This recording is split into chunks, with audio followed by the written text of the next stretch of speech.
Eu sou Marília de Abreu e você está aqui no canal da Wicca das Bruxas no YouTube. Hoje nós vamos falar sobre a linguagem que a magia usa, né? Nós vamos falar sobre a música das esferas. Você sabe o que é isso? A gente vai falar agora. Até mais.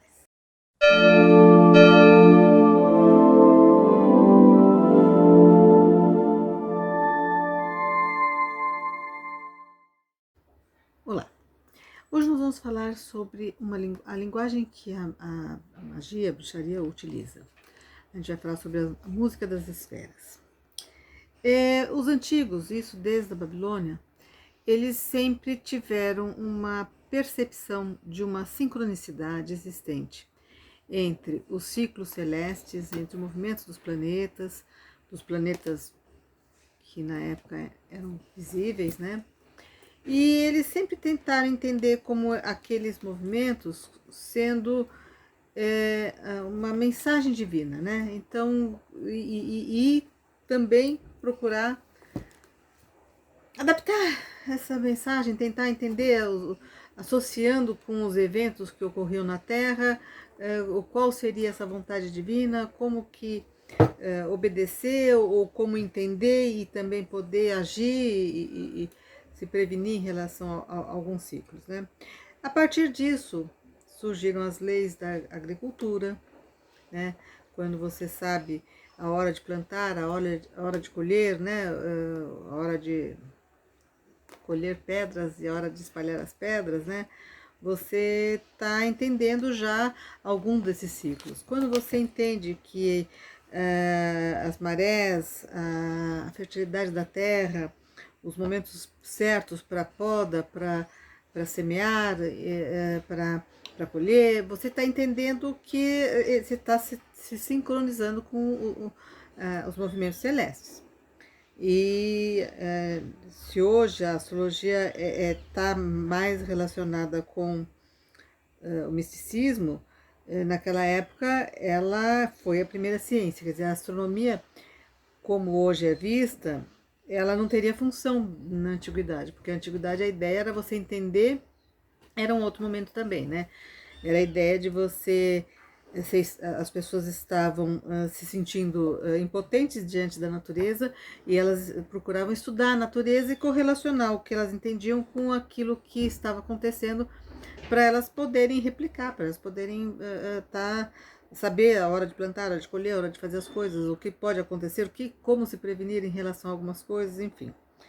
Essa visão de mundo, né, ela foi aprimorada pelos gregos, principalmente por Pitágoras, que foi elaborando de uma forma mais científica essa teoria da música das esferas. Quando a gente fala música, né, as pessoas falam assim, gente, como assim, né? Bom, primeiro que assim, os gregos eles procuravam eles entendiam que se eles encontrassem a raiz de tudo, eles saberiam como interferir em tudo. O grande poder estava no começo. E então eles criaram um conceito, né? Na época eles não tinham como verificar isso, mas eles criaram um conceito do átomo, o átomo como sendo a menor partícula da matéria, né? Que estaria presente em tudo, né? Seria como se fosse, digamos assim, a alma da matéria, o princípio primordial de tudo. E eles também entendiam que existiria alguma coisa que não regeria apenas o aspecto material, mas alguns aspectos também mental, espiritual, as circunstâncias, enfim.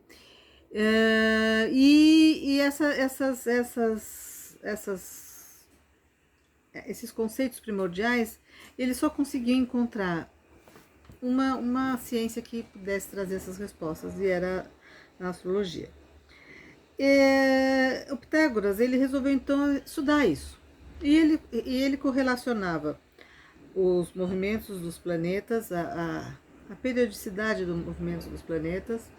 Ele começou a traduzir em termos de cálculos matemáticos. Ele considerava que a matemática era a linguagem de Deus, né? A matemática, a geometria, e que essa coisa que tinha ritmos diferentes, tinha velocidades diferentes, os planetas dançavam, eles interagiam, eles às vezes se juntavam, às vezes eles se separavam, cada um no seu ritmo, que isso estava tendo uma correspondência com assuntos relacionados com a vida, né, a vida humana. E entre uma das coisas que ele correlacionou é a ideia das notas musicais. 7 notas, porque na época considerava-se 7 astros, né? O Sol, a Lua e os planetas. Na época visíveis, né? Urano, Netuno, Plutão não eram visíveis. Então, aquilo que era visível a olho nu, eles consideravam como sendo tendo uma correspondência às notas musicais, aos dias da semana. Então, quando a gente vê assim, por que será, né, que tem 7 dias da semana, tem esses números, né? Porque tudo isso foi pensado para se sincronizar, né? Então a semana tinha que ter tantos dias, para o mês ter tantos dias. Os romanos foram lá e começaram a atribuir dias a mais para alguns meses, por ter sido um mês em que teria nascido algum imperador. Então fevereiro acabou ficando meio defasado, mas assim, eles tentaram espalhar, né, para que coincidisse todo ano, o começo do ano, com o equinócio de primavera a 0 graus de Áries, né, para ser sempre, porque com esses calendários, com essa visão que você possa prever, você vai saber, agricultura não é só astrologia, você vai saber agricultura, você vai saber que época, se nós já estamos no outono, nós estamos na primavera, está atrasado, está chovendo, vai vir chuva, não vem chuva. Num período em que não existia satélite, né, gente, era importante você ter noção de quantas semanas demora para começar a chover, e num período que também não existia a poluição, então os ciclos estavam mais bem regulados, digamos assim, né?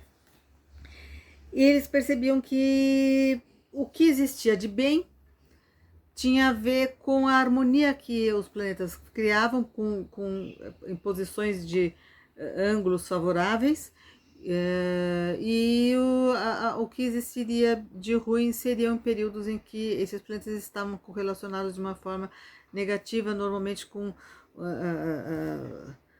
as divisões do quadrado, né? E aí assim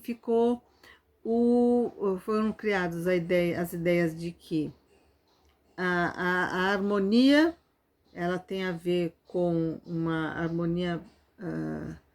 Existem sons harmoniosos, sons dissonantes, existem a harmonia de pensamentos, toda a harmonia das formas, né? A geometria, normalmente, o que eles chamam de geometria sagrada, normalmente lida com formas perfeitas, forma de todos os lados iguais, formas sem distorções, sem desequilíbrios, né? E que tudo que tem desequilíbrio também tem desequilíbrio no psicológico, no mental, são catástrofes, problemas, enfim. E essa ideia que também seria de que os músicos poderiam tentar traduzir essa harmonia celestial em ritmos e sons, que favoreceria também aqui. Os humanos teriam capacidade de elevar os seus níveis vibratórios para um nível de harmonia que também trabalharia no psicológico, no mental, de uma forma mais harmoniosa. Quer dizer, uma interferência de fora para dentro, né? Na verdade, quando se fala em música das esferas, né? É um conceito, quer dizer, ninguém estava ouvindo nada, né? Mas era algo de uma harmonia que parecia uma dança, parecia que estava tendo um ritmo, tendo uma frequência que podia ser associada à música, né? E muito recentemente, com o avanço das tecnologias, né, verificou-se que realmente os planetas eles emitem sons. Quer dizer, no espaço em que não existe a interferência da atmosfera, né, esses radares, essas sondas, veículos, né, que estão sendo criados, eles conseguem capturar os sons emitidos por cada planeta. Então existe realmente um som. E assim, cada planeta tem um som diferente do outro. Né? E então a gente pode pensar que o que hoje a gente chama de influência dos planetas nas pessoas, né, seja som. Som e interação entre os sons que podem ser criando frequências agradáveis, harmoniosas ou frequências não harmoniosas. Em relação, e aí a gente pergunta assim, tá? Quando uma pessoa vai, qual que é a relação de tudo isso com a magia, né? Quando criou-se esse conceito de magia das esferas, a gente estava pensando, as pessoas da época, elas consideravam que existiam modelos que os planetas regeriam temas, assuntos, aspectos da vida humana, e que esses aspectos da vida humana você poderia usar de uma forma harmoniosa ou não. E que os objetos, as pessoas, os comportamentos, as situações, enfim, tudo, não é apenas as coisas no sentido material, mas assim, o clima, tudo que possa ter uma atribuição, essa atribuição pode ter uma similaridade com as atribuições dos planetas. Então, quando você pegava, se você queria ter a ideia de que você queria atrair o amor, você então pensa na divindade grega, né, da deusa do amor, que o planeta foi nomeado em função dela, né, e você pensa nas atribuições que aquele planeta rege, né, você vai pensar assim, tá, ele rege também, além de se reger o amor, ele também tem relação com determinadas plantas, com determinados cristais, com aromas, com determinadas situações, com determinadas... E aí foi criando o que a gente chama de correspondências planetárias, que é o arsenal de todo bruxo, de toda bruxa. Que assim, a ideia, isso era, se vocês forem pensar assim, hoje parece uma coisa meio mística, esotérica, mas se vocês forem pensar, a medicina, a alquimia, tudo veio daí. Tá? Então, é a origem, quer dizer, as pessoas pensando em buscar esses padrões, elas foram catalogando tudo conforme a natureza daquilo, como que aquilo se expressava, para poder, em você, misturando as coisas, você tem uma harmonização de alguma coisa que você precisa harmonizar. E, assim, foi usado tanto na época, na química, na parte da elaboração de medicações, mas também foi muito, e até hoje, na magia. Quando você pega e usa, primeiro que assim, para você entender por que determinadas coisas são atribuídas a determinados planetas, você tem que entender o seguinte, tudo tem uma vibração, né? Conforme a gente estudou no Kybalion. E tudo tem uma vibração e tem coisas que têm vibrações similares ou compatíveis. Né? Então, se uma erva é calmante, se ela traz uma sensação de bem-estar, de repente aquela erva pode ser usada numa coisa para o amor. Se uma coisa é estimulante, energética, deixa a pessoa agitada, ela pode ser usada para uma energia de guerra, para uma coisa de Marte. Se uma coisa é amarga, ela pode ser usada para uma coisa de Saturno. Se uma coisa tem uma energia que causa determinadas coisas, ela tem, por exemplo, um metal, uma faca, um ferro, ela tem uma energia de Marte. Ela é dura, ela é resistente, ela pode machucar, mas ela também é incisiva, ela se impõe, né? Então, assim, você pode usar, mesmo dentro do mesmo padrão, graduações para você ver, não, eu não quero que matar alguém, mas eu quero impor a minha vontade. Do mesmo jeito, é um Marte. Eu quero, não é um feitiço de amor, é um feitiço para ter uma melhoria nas minhas relações com vizinhos, com os amigos, também é Vênus. Né? Você então vai entendendo essas linguagens e quando você conhece esse princípio das correspondências, você fica mais livre para também improvisar e criar os seus próprios feitiços, suas próprias magias, como também nas substituições. Quer dizer, quando você lê num livro, tem que ter a mandrágora, você fala assim, não, gente, mas mandrágora aqui não vai ter, não. Então vamos ver o que podemos usar que tenha essa mesma função, que tenha essa mesma energia, ou que neste caso específico possa substituir. E aí quando você usa, você não está usando a erva porque não é a erva que está fazendo, mas você está pondo ingredientes que traduzem o padrão. Algo de Marte, algo de Vênus. Então não necessariamente você precisa trocar uma mandrágora por uma outra planta, raiz. Né? Então você pode fazer substituições, porque na magia o que você vai estar fazendo ali não necessariamente seja uma coisa para consumir, às vezes é uma coisa para você guardar, enfim, você pode substituindo os itens, né? Cada planeta tem então atribuições, né? O Sol, por exemplo, ele é a fonte de vida, ele é a fonte de luz, todos os planetas só refletem a luz que ele tem, então tudo que tem a ver com vitalidade, com força, com poder, com sucesso, também prosperidade, brilho,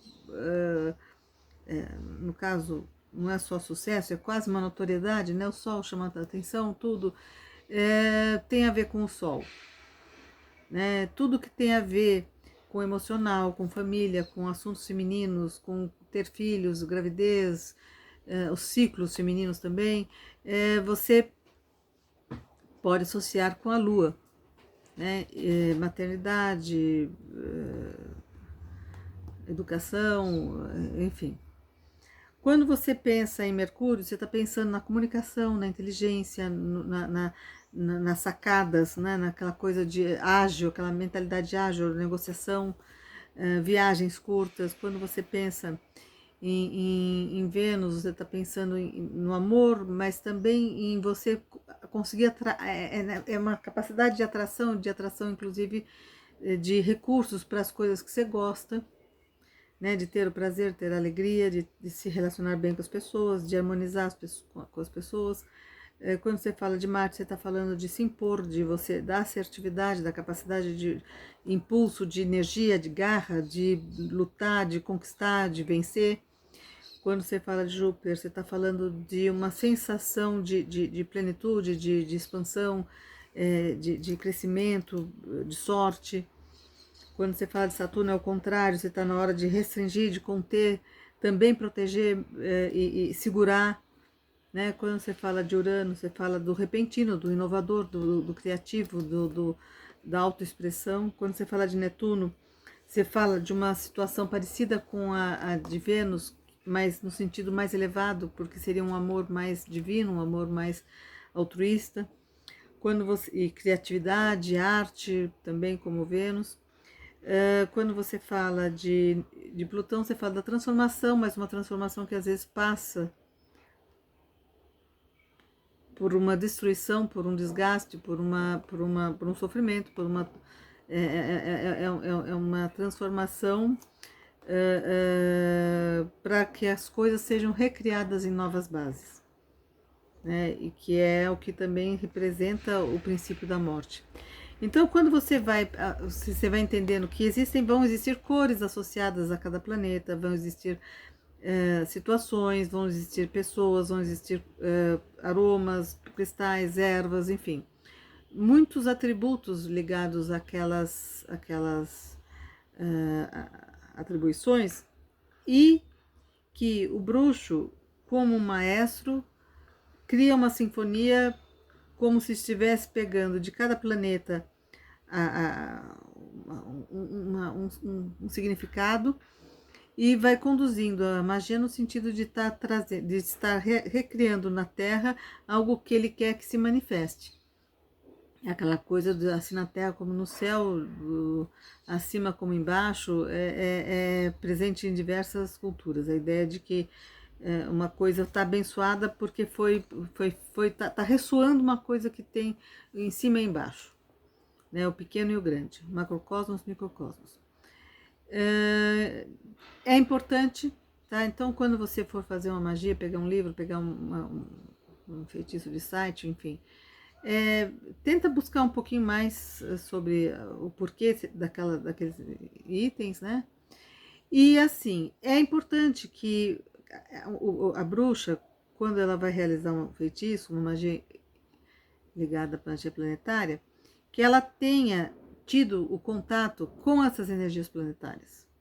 Sabe, sim, para ela saber, assim, olha, eu sei que esse aqui é um ritual de Vênus, mas eu estou querendo atrair o amor da minha vida, mas eu quero construir uma família.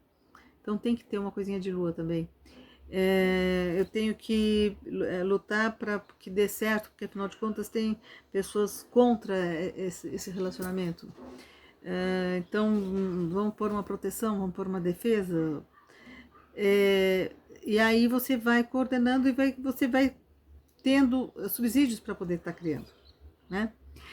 Esse vídeo é um daqueles vídeos que a gente tem de sugestão de pautas, né, que os alunos estão fazendo. A gente está, na verdade, com 3 cursos em andamento, tá? A gente tem o curso de treinamento individual, que continua sendo individual, é o treinamento, é um trabalho em que a gente enfatiza a questão do desenvolvimento pessoal mesmo, é o processo interno de cada um de se tornar um bruxo. Que não enfatiza tanto o aspecto informativo, né? E existe o curso que está em andamento de magia prática, que está enfocando justamente essa parte mais dos feitiços, as ações dentro da magia, né? E tá para começar o tarô como oráculo e instrumento de magia também, agora vai estar para começar. As pessoas que têm interesse podem estar colocando, fazendo nos comentários, colocar, se quiser colocar o WhatsApp, ou então entrar em contato pelo nosso WhatsApp mesmo, certo? Eu vou ficando por aqui, eu agradeço bastante a assiduidade dos nossos seguidores, e se vocês puderem continuar contribuindo, mandando sugestões, compartilhando, dando like, os novos se inscrevendo, a gente agradece, tá bom? Até mais!